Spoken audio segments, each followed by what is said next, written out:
There was a boy, halfway grown, skin all the brown his ancestors once carried. If you knew him, you love him quick, call him little bro, rest your arm on his shoulder and let your Saturdays become his new home. His voice wasn't heavy yet. It was still a swing on the playground, a game of horse, a do you like me, say yes kind of noise. There was a girl, her skin a beautiful coffee stain, eyes deep enough to swim in but never drown. More inquisitive than most her age, she was always a question staring at the world for answers. She made most grown-ups prophetic. They would all say, this little girl gonna be a teacher, amazed at how her early mind worked. There he was, breathless from playing house in the bottom of grandma's home, the basement, a hiding place for his cousins to run and wrestle and be all that puberty demanded, playing with a girl he knew. They went from basement to bathroom. He went from virgin to an open door, swinging with the sound of lust and lions readying themselves to devour every bit of identity he was never given. He sat, eyes wide and insecure, exchanging his body for hers there. Sex and syringe were made into metaphor. Her and every other body like it made into drug there. He thought he learned something new about himself. He thought her body gave him his first name. He thought her thighs could tell him who he was. He thought lust and love had the same hands. There she was, barely 5, a tiny giggle on the playground, carefree and anxious for nothing except for more time at recess to make as much friends as she could. It was there when she first felt the urge to call another girl her own, where in her mind she replaced princes in Disney movies for princesses, and it felt right. It felt good and natural, like the breeze making her skin hush on a warm summer night. And then she was 6, still a small field of innocence, wide-eyed and growing into herself. On the lower level of a family friend's home is where her life began to bloom tragic. The room was dim, darkness tucked between each corner in the basement is where he named her his victim. Daddy gone, living somewhere coward safe, couldn't hear her heart trying to claw through her chest. So some teenage boy, his hands much bigger than hers, made her feel safe. And then confused, and then scared in a matter of minutes. That day, molestation made a mockery of her small body. That boy became an almost man, addicted to the sound of his name in a woman's mouth. If you asked him if he knew their names, he'd describe their bodies. He'd tell his friends how he got her to get underneath him without God's well done and hear them open their mouths with praise. They pat him on his back and stretch their smiles at how he got so good at conquering pieces of land and planting his flag on foreign soil. That brown boy colonized bodies like it was his right to live in someone else's country, but he didn't know where else to call home. Every woman was a house and a hug and a I see you, you refugee of a boy. That little girl grew up only making women her safe house. She would dine between their breasts while telling them all of her fears, and afterwards she would make a bed out of their torsos. She was now in a colorful world she can call her own, where rainbows were no longer a promise but freedom from dark closets where she hid from the burning stare of church folk, far from that dark basement, and where she played out all she knew she was at recess. She was now gay, but the absence of true happy only someone sovereign can bring her often left her joyless. After Jesus, I met him, a boy, Chicago born, built like a city of winded kings. Before him, the only people I'd ever loved were called woman. Women were to me a cathedral, beautiful and religious even. Their ability to make worshipers out of a secular born body was worth writing a poem for. While with them, I became unlike them, sagged my pants, flattened my chest, sat down, legs wide, as if I had something between them to protect my voice. Already a cello, played with one hand, made women obedient. They treated me like the man they wish men could be, but as much as I tried, I couldn't be what they were created for. Meeting the man God made to be mine was scary. To see him was to see the man named Daddy that came and left like he couldn't stand to see his face on somebody he didn't love. To see him was to remember all the men before him that taught me that trust ain't safe with nobody but God. But what happens when God is telling you to give your trust to somebody that ain't him? When I met her, she was now a saint, and I had met God too. Our hearts knew as the wet earth when God first whispered the world into existence. Because of grace, I was now learning to see women as women and not bodies to lay my insecure. Most midnights I fought to enter into God's presence instead of entering into a woman to feel whole. Hard when your skin worshipped a woman's touch for so long. Hard when for so long created beings with soft hands held my broken instead of the God who made their hands. Silly how I doubted if his touch can make me feel new as theirs did. but she intrigued me. I heard her voice before I saw her hips. Her honest tongue and mouth ready with truth grabbed my heart and wouldn't let it go. God knew I needed a woman that I'll give my respect without her asking for it. 3 years of friendship was enough. I was ready for her to wear my last name. Then we became one. When I said I do, I didn't know one flesh was literal. As much as I wanted to hide My shame and fears and failures, I had too many skeletons in my closet to act like I wasn't dead before. Sex made me feel alive, but now my flesh had to die for another. No one told me my wedding was also a funeral. My hands a casket for the flowers to lay. My dress a white lie. Couldn't the guests see all the dust I'd come from, all the dust I was going to? Couldn't they see the girls and the porn and the girls and the lust and all the things God set me free from? Set us free from the pride and the fear and all the things God put us together to make each other free from. Is it a mystery how God's sovereignty magic tricked us from two sexually broken people and made us one flesh whole in matrimony and made us holy? Identities now up to God to give, for God to define, for Jesus to see and tell us who we are. We are His and each other's. And ain't that a miracle? The process of turning two into one, unclean into forgiven, the visibility of God's voice when we became the Lazarus to whom He spoke. This boy, a man now, a husband mine, he has been to me a mercy every new morning. I don't think of all the women He has known when we wake. I remember them as God does. Therefore, I forget them as God does. When they come to hunt us both, reminding us of what God buried, both His struggle and mine. We died together as promised. I live for all the ways He says, I love you without words. When He holds my heart with both hands, I say His name under my breath. You'd have to be Him to know what it sounds like out loud. I promised God I would love her like fragile hearts can't break. He threw our past into a sea deep as mercy. How dare I dwell on the women she cradled before me when God gave us a right now love. Our marriage is not void of struggle, but when I see her, I don't see her sin. I see a song God is still writing. Every dawn she is cloaked in God's newness. She is a fresh scent on my tongue, a sweet residue left on my lips. When she leaves, I smuggle the memory of her beneath my breath. And when she returns, I kiss her soft, and all of nature begins to sing of God's goodness and how He made our love abstract art. I vowed to do this. I took this woman, man, to be mine, to have and to hold. From this day forward, for better, for worse, for sexually broken or whole, in imperfection and in health, to love and to cherish, till death do us.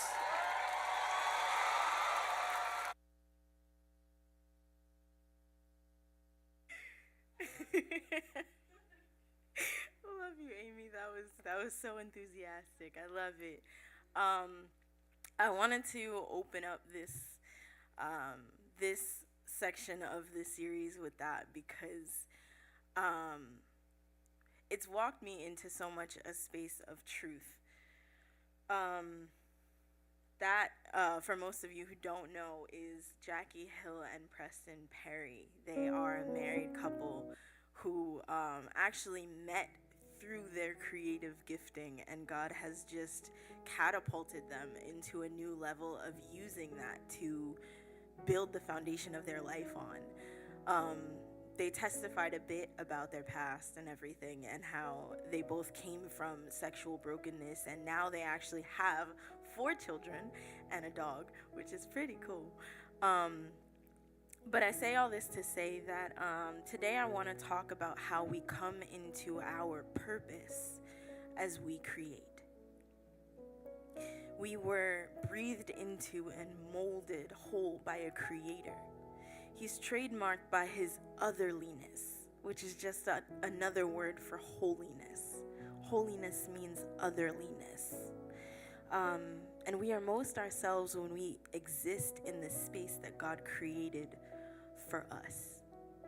Now, in Genesis 1:1, the first identifier that we have of God is that He is a creator, right? Because He created. And in Genesis 1:3, we learn that God created by speaking because God said. And then so it was. He commanded, and then we saw what it was that His command created.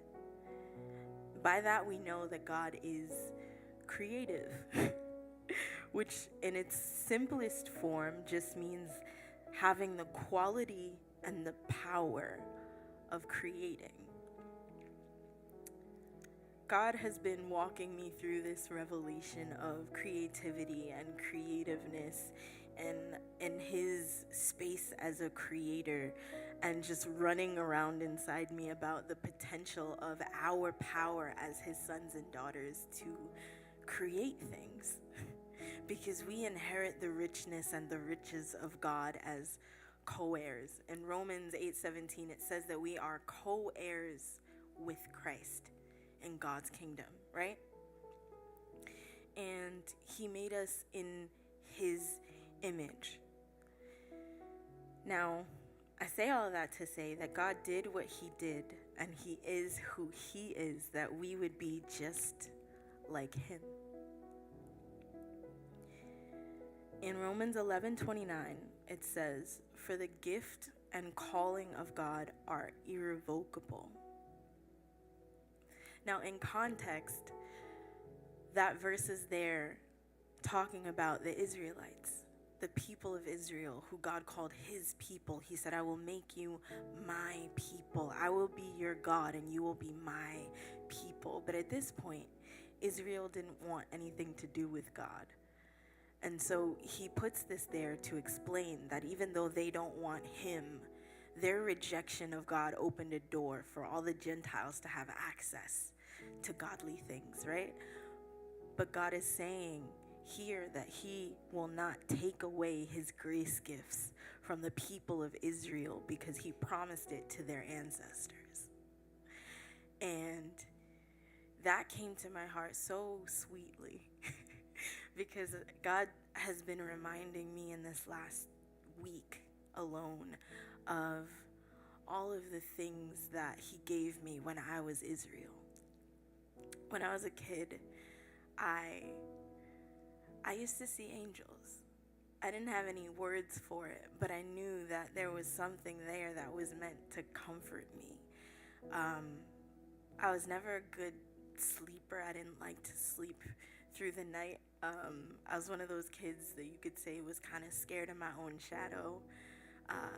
I walked in a lot of traumatic spaces, and so I couldn't be comfortable and I couldn't feel safe a lot of the time. But when I was younger, there was times where I would lay on my bed and I would look up, and at the top corner of my closet I would see this figure, and it was always like blinding white but soft because it was dark outside.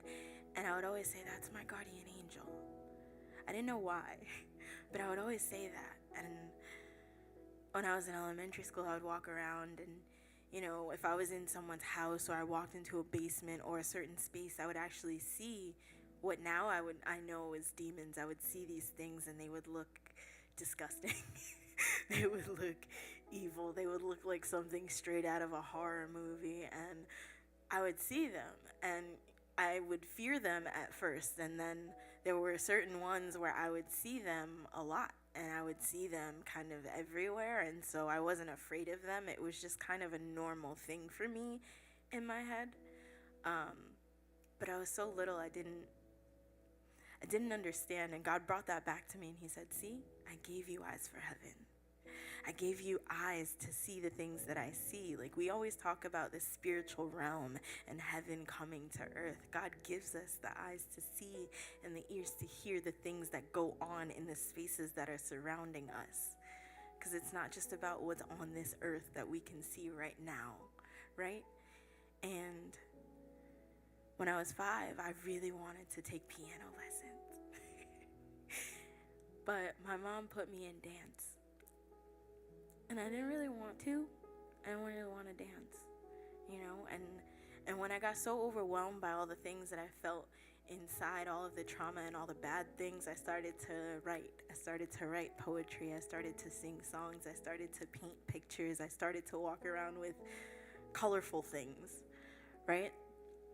And there was a point in my teenage years when I was coming into college where I would tell people that writing, that poetry, that words, that all of these things, that they saved my life.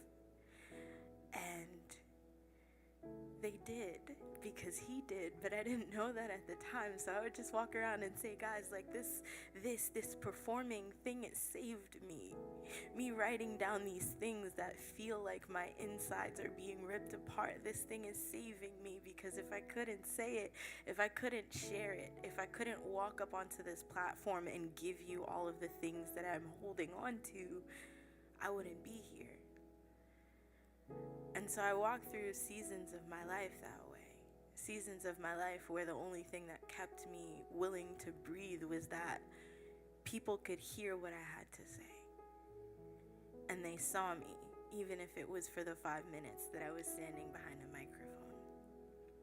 Right?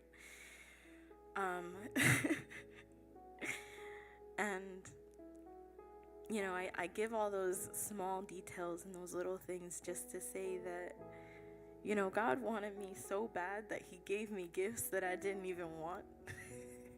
He gave me gifts that I didn't even want because he understood that one day it was going to be so important for me to see how I look just like him. And that's where this series came from. That's where me tapping on the people in this room to share their gifts and to talk to God about how they're creative came from. Because there's so many people walking around who don't understand that all of this is the church. Every poem, every drawing, every song, every instrument, the way that we dance when we're all alone, the way that we laugh at the air, the colors that we see, and the way that our hearts rhyme, all of this comes from God, and all of it looks like him. All of this is a way that we can praise. It's a way that we can worship. And so God used these trials. He used my depression. He used my confusion with my sexuality. He used my lack of identity, as I would call it. He used me being abandoned. He used me being left by my family. He used me, the one that people called unloved. He used all of that to dig a foundation just to show me how much he loves me. And so whatever the thing is that you have, whether you see piano keys in your head or you can pick up any instrument and play it as if you've known it your whole life, whether it's taking pictures or painting or whatever it is, God gave it to you that you would know him. Not that you would just stand here and be talented. Not that you would walk into a space where you had a career of, this is my skill and I'm amazing at this. You might be amazing at this, but God doesn't give us gifts so that we would prosper in the ways of the world. He gives us gifts so that we can learn what they're for. And I never knew before this season of my life, literally, what my gift was for. You know, I used to think that I belonged on stages so that I could just like influence people and share pain. But there's hope. My gift was never for the pain, it was for the hope. It was for the testimony. It was for the gospel that keeps us, right? It was for the positive things and the happy things. It was for the God that didn't make us puzzle pieces. There was like 10 years of my life where I walked around and I told everybody I'm just like a puzzle piece. Because puzzle pieces only belong where they belong. And I never felt like I fit. But even that was for the glory of God. I started this by saying that God is otherly. God is holy. So for every person who walks around thinking they don't fit and they don't belong and it doesn't match and it feels uncomfortable, you're supposed to. Why? Because God himself is set apart. God himself is other. He is otherly. That space where we can't belong to the things of this world is meant to show us who God is and where he is, because God is the only person that can put me in my place. And he does that for us. But when we believe the world telling us that we're different, and then we want to be the same. We cut God off from his ability to show us who he is because we're not willing. We want to find the way to fit ourselves, right? And in all of that otherliness that I felt from the world that said I didn't fit in, that said I was not loved, that said I did not and could not belong and I couldn't fit, I didn't even look in the mirror. It was a very special time in my life where I couldn't look at my face. But God wanted me to know that I only belong to him, because that's where we find our home. And we can find that in worship. And worship is not just when we sing. It's not just in the prettiest tune of that worship group on the TV. Everything that we do is a worship offering to God. When I stand here in silence, I am an offering to God. When I testify of his glory, I am an offering to God. When I cry next to him with no words to explain, I am an offering to God. When I welcome him into my brokenness, I am an offering to God. And I am worship. And this is why God says that we are the church. Because a building can't give me me. And a building can't make me worship, but God made me worship. Just like how Colby took her hands and she formed those mugs. She made them something. She took a vessel that came from this just wet, slimy piece of clay that turned into a box, and she turned it into something that had a purpose. God made us from scratch. He turned us into something that had a purpose before we could breathe. How cool is that? God dreamed about us before the world came into existence, before all the craziness and the politics and everything that you can think of. God had a dream, and it was you. He had a dream, and it was you. It was you, Edwin. It was you, Juan Jose. It was you, Amy. It was you, Crystal, and Stephen, and Nicole, and JC. It was you. God dreamed, and it came true because you're breathing right now, that you can worship him. There's nothing that you have to do but breathe, because he says everything that has breath has the ability to worship. How does he know that? Because he made it. It's so cool. So, one of my favorite verses that God brought me to in this season of Revelation is Ephesians 2:10 in the Passion Translation. And I just want to put out there, like, as I'm speaking, I encourage you guys to listen, but if God is opening something in your heart, and if he's showing you something, go with him. If you have to walk away while I'm talking, or you have to write, or you just have to sit somewhere, if you need to cry, whatever it is, even if you're at home, you have full and utter permission to ignore my actual words and just go with what the Spirit is moving you to do. If he's showing you a vision of how he used to speak to you, if he is walking you into a moment of deliverance where he was there in a place where you never saw him, follow him. Walk with him, cry with him, be with him. Because if there's anything that I could want from what God has given me, is that we would all see who we are through what we already have. God didn't call you to go out into the world and learn 75 brand new things to try to get rich quick or try to be successful. He gave you what you need to fulfill your purpose. If it's too hard, if you can't actually do it, if you're walking in the wrong direction, if you're trying to force yourself somewhere that you don't fit, maybe you're not supposed to. Maybe you're the one who's supposed to change it. Maybe you're the one who's supposed to influence. Maybe you are the thing that's standing out to wake everybody else up. But don't force yourself into something that you don't belong to because of someone else's voice. Because anything that is not truth will sink. It will not stand. It is not a foundation. God is truth. He holds the truth. He speaks the truth. And if it's not him that you're holding on to force yourself somewhere, then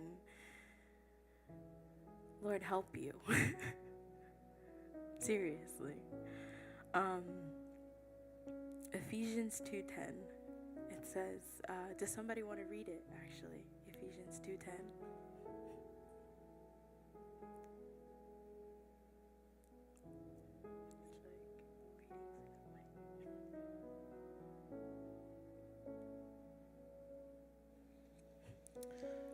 We have become his poetry, a recreated people that will fulfill the destiny he has given each of us. For we are joined to Jesus, the Anointed One. Even before we were born, God planned in advance our destiny and the good works we would do to fulfill it.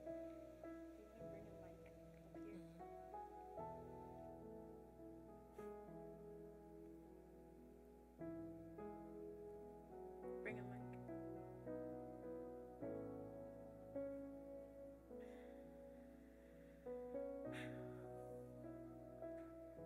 Now, I never read the Bible to see all the things that, that this version says. But the Bible actually talks a lot about poetry. There's actually a lot of poetry written all throughout the Bible.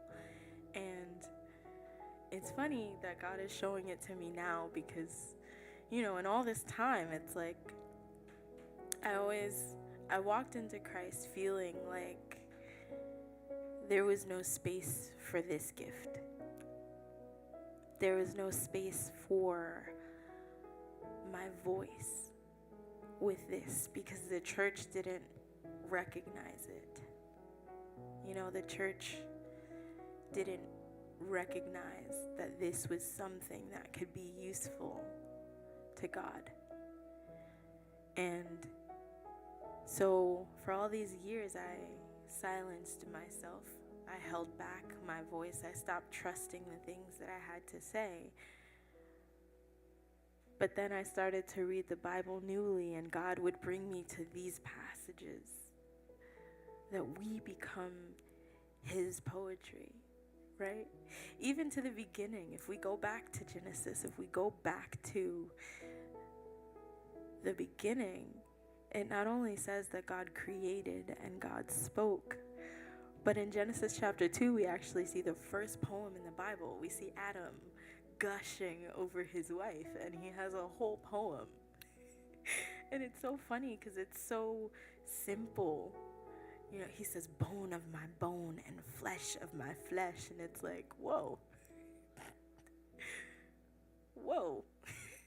There's nothing else in existence right now but them, God, and the animals. And he had space to impart his creativity onto Adam. But we live in a world of people who love God, who don't see how that is him, and how that can break chains, and how that can deliver, and how that can open doors. I just want to take a break right now and just ask you guys, from that beginning poem and just up to this moment in the series, is there something that you are receiving or something God spoke to you newly, even just about this language or what you are, what you look like as a created one? Do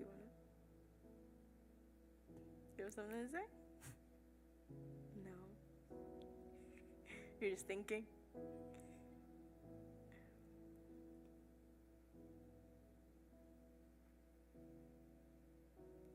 Okay, I'll go. I think the poem in the beginning was really powerful in the way of just like the execution of it and everything. Um, but one thing I will say about like the entire creative series is that I've been able to like. It's funny. I remember last week when Crystal and I, we had taught. There was actually a moment where the Lord was just showing me like you need to continue to dance in your breakthrough. You know, like it's not just like this gift that you turn on and off, but it's actually a gift that is supposed to just flow like a faucet, right? So as much as like on in a sink we can turn on the water so it can go fast and turn it off. With our gifts, the Lord is actually telling us like it's just this the rivers of living waters that are in us is what makes us creative. And so yeah, I just felt like it was in this whole month I would say, you know, it's been beautiful to even see like the creativity explode in our young adults and seeing each and every one of you guys like be able to experience God from his creator aspect, you know, because I feel like sometimes we see creator as like, oh, he only made the moon and stars. It's like, exactly, he made the moon and stars. Like, how are you minimizing that or dimming it down to as if he created this chair? You know, it's like there's beauty and such a, like you were saying, an awe that comes with creating. And so yeah, I would say that it was beautiful to be able to step back into that. Okay, God, you're actually gave me this gift, like you said, right? You gave me this gift before I was even made in my mother's womb, so that means this gift sticks with me and I'm supposed to continue to use it. So yeah. Yes.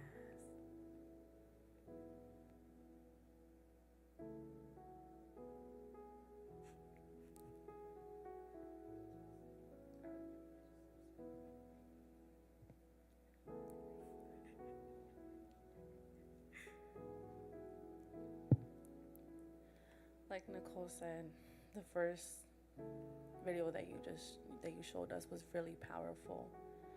It spoke about the past and how God can just turn something that's ugly into something beautiful. Like he can change it. And it made me realize and he opened my eyes till now that like he is all powerful and all knowing. And it made me realize like we all have gifts.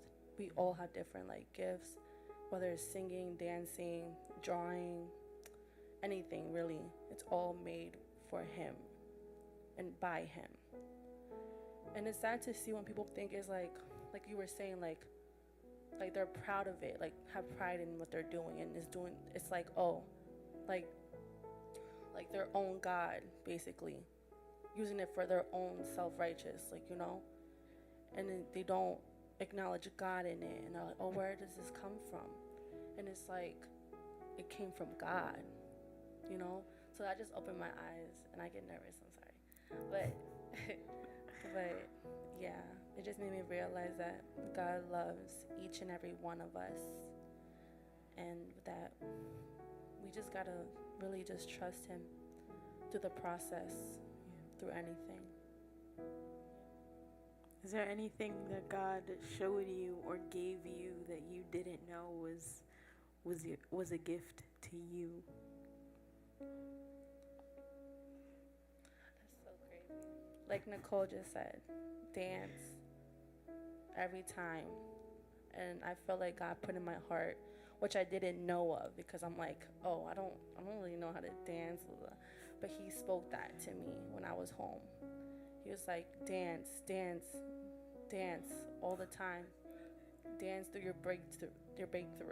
Dance, dance, because like, what's his name again? The one from church on Sunday? Prophet James. He was like, dance. When you dance, dance for me, he said. And I was like, wow, like that's just Holy Spirit just talking through him. I'm like, I'm so crazy because I be dancing for him in my living room, and it's like, it like stirs up something in my spirit. And I know that in the spirit realm, the world that we don't see is like the demons. I know they're like trembling, and I just didn't know I had that gift. Like, okay, dancing. And once I was dancing, I was actually really dancing for him. I was like, wow, I never knew I had these dance rooms. But it was all his Holy Spirit. All the glory goes to God. And I'm just so grateful. Like, he's so good. Yes. Anybody else want to share something?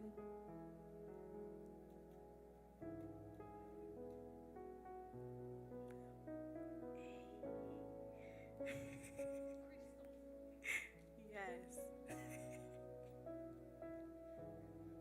I guess what I received through this whole creative series so far is that, well, what I've noticed also is that the more we go into the freedom of our gifts, you see the freedom in everyone else. Like, I don't know if you guys have noticed, but every service has just gotten more and more and more powerful.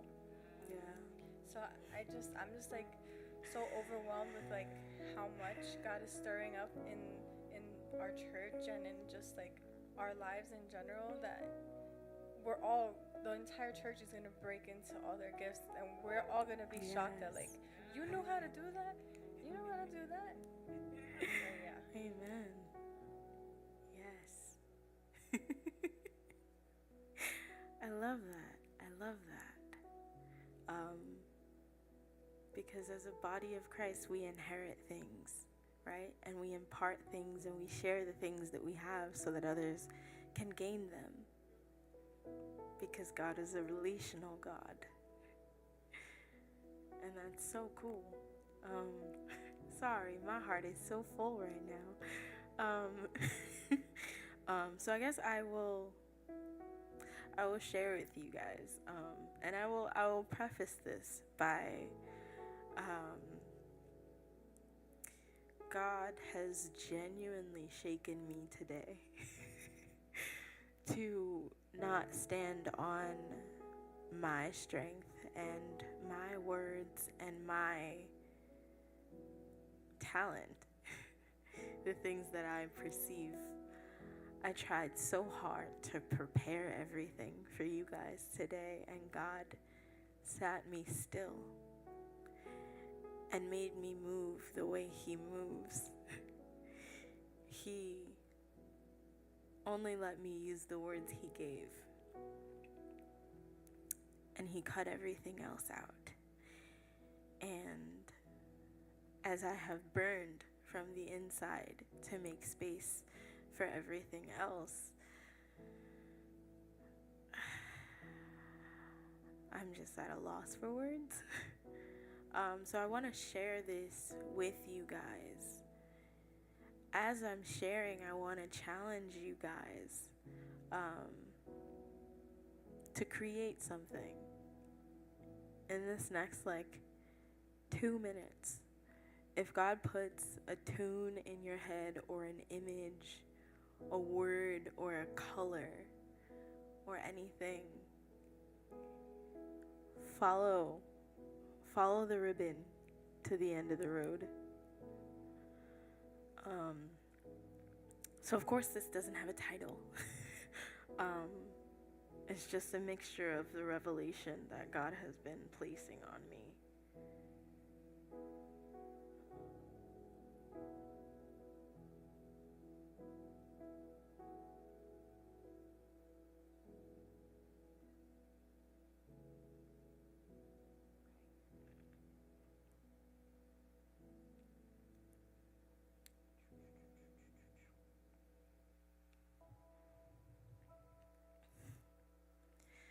With whispering with the Lord, inside voices, still and boisterous, joyous and whole, prepared for holiness, called otherly and His, called only for this because it's mine, end. Time to stand firm, stand obedient, stand chosen and open to the voice of my shepherd, wanting and wanted. Not wanton, but ready to be longing for a place where I belong. Untouchable, unchained, unquenched, and in joy, enjoying the breath of a holy celebration right here as heaven waves from beyond the torn veil, eyes wide open and ears to hear. I saw angels paint murals on my bedroom wall and didn't flinch to see the glory of my God honoring me like what he made has been worthy all along. As my life sing-song falls before him in all its imperfections, I am an expression of God, and when made on his face, I have no choice but be beautiful and unmoved by a darkness that could never exist inside him. The devil might be busy, but that's his problem. My heart burns where I belong because I yield to stronger hands. Gifting is not an expression of talent, it is an expression of freedom. This life is freedom practice. We stand to breathe free in a God whose light is willed and waiting to permeate everything. Be longing for him in endless streams of thought that always flow down a river that ever runs and never runs out. He is how. It is not a performance. This is home. This is worship. This is alone with my Father, my lover. This is bending to a will not my own. The war begins when I forget where this praise belongs. That this stage shines within, not for applause, but for abandon. I must leave me here for him, because hope on anything not truth sinks, and since freedom is my default, joy has no need to fight for a place where it belongs. When I am still in God, he can be moving. My stillness does not mean stagnancy. It is a fruit of his spirit to be patient in him, to wait on my Lord. There's no sweat off my back when I'm standing in my lane. See, the gospel didn't just save me, it keeps me.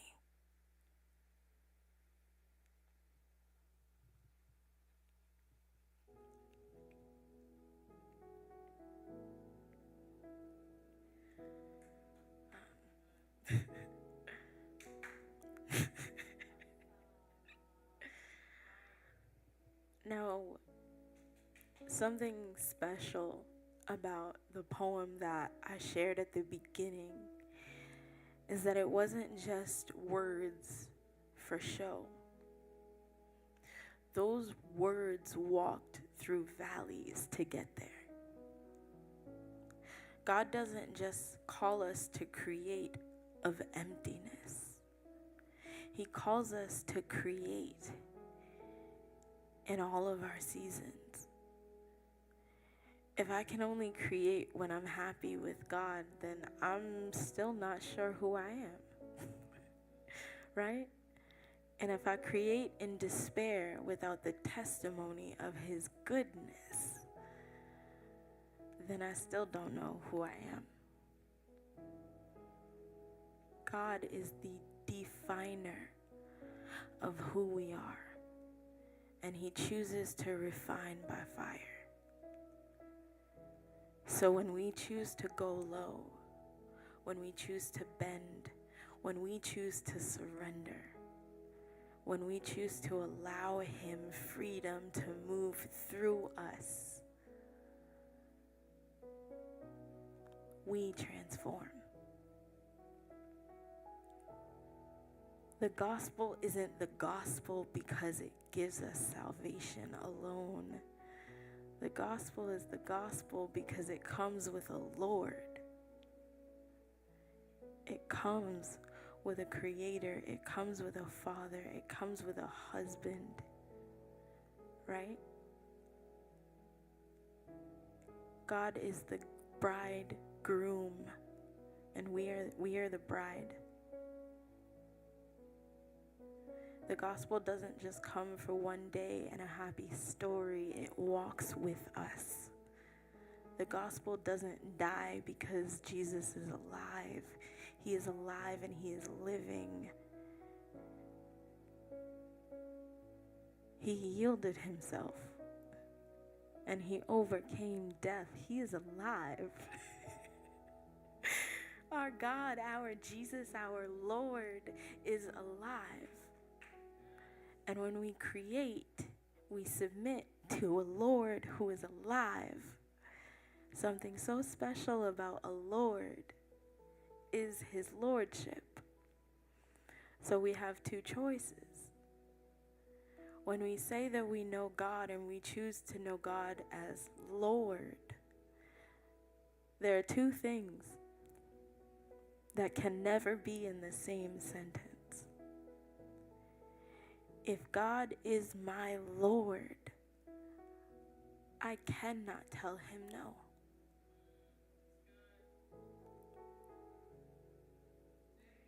If I say no to my Lord, then he is not my Lord. God has the authority over my life to make me, to mold me, to move me, and most, to empower me to transform. When we transform from what we know to what he knows, we are going back home. How do I know that? Because in Genesis 1:26 and 27, God said, "Let us make man in our image." We walked away from lordship when sin came into the world, and we have a choice to walk back into it. But if he is my Lord and I say no, I'm not believing that he is my Lord, and I'm not willing to transform.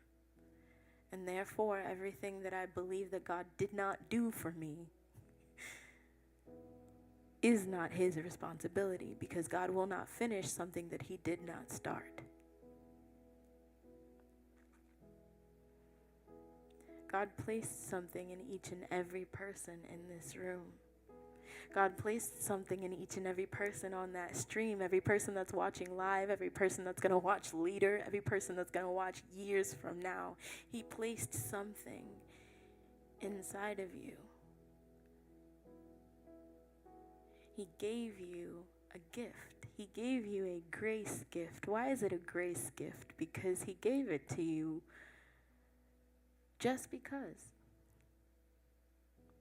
He gave it to you without expecting reciprocity. How do we know this? Because the gifts of God are irrevocable. He gave it to you that even if you prosper without him, it's still yours. That's how great our Lord is. So if there's anything you take away from today, I ask you to ask him to show you your grace gift. And even further, to trust him